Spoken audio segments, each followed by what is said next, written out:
This is more a situation where there are specific acts testified to by the brothers that, in their minds, justified fear, and the standard of the objective standard for self-defense does take into account the circumstances of the defendant. So it would, under our view, take into account the history of abuse that occurred up to the point in time when they had the final confrontation on August 20th. And it's our view that the evidence as testified to them does justify both a perfect self-defense instruction and an imperfect self-defense instruction. And we will submit to the court some additional points and authorities on that specific theory. Right. One thing that I would like to answer, in 5.16, the defenses define sodomy and rape as forcible and atrocious crimes, which relates now to 5.10.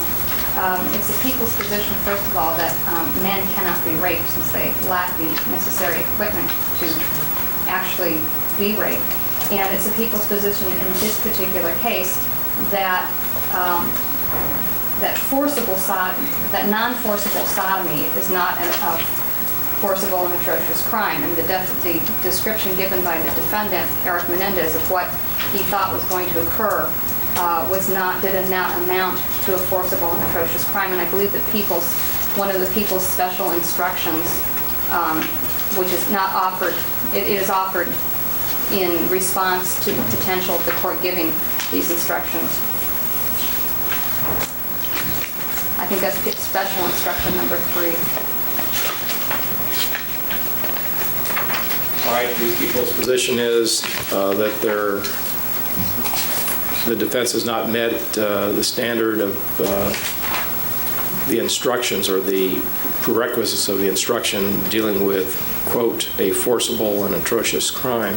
Correct. And, all right. And then secondly, that perfect self-defense should not be given because of the defendant's perception is not objectively reasonable under any definition of reasonableness, and therefore under Eris and other cases that self-defense, purest perfect self-defense should not be given.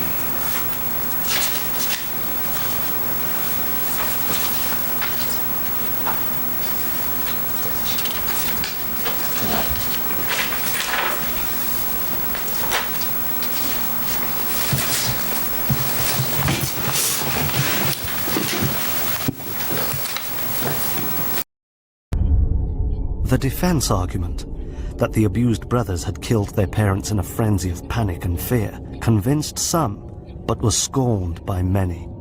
I have real difficulty believing that they were abused in this whole scenario, because to accept it would mean that they were being abused as basically adults.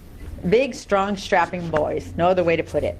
If they were really, really being brutalized and sodomized by their father as adults, there were so many options for them.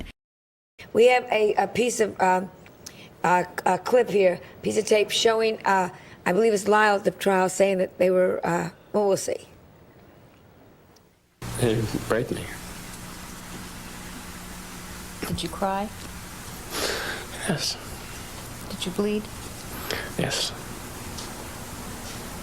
Were you scared? Very. Did you ask him not to? Yes. How did you ask him not to? I just told him, I don't.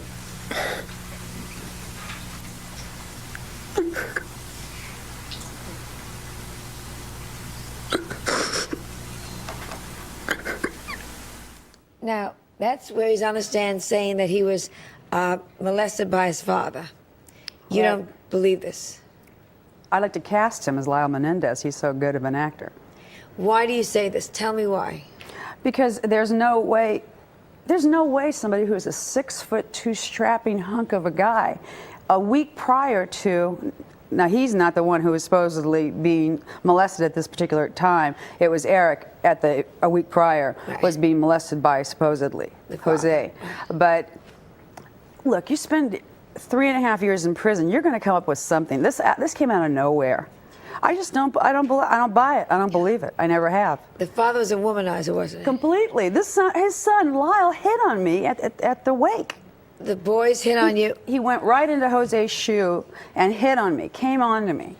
So these are not boys you feel that were molested by the father? No, I do not.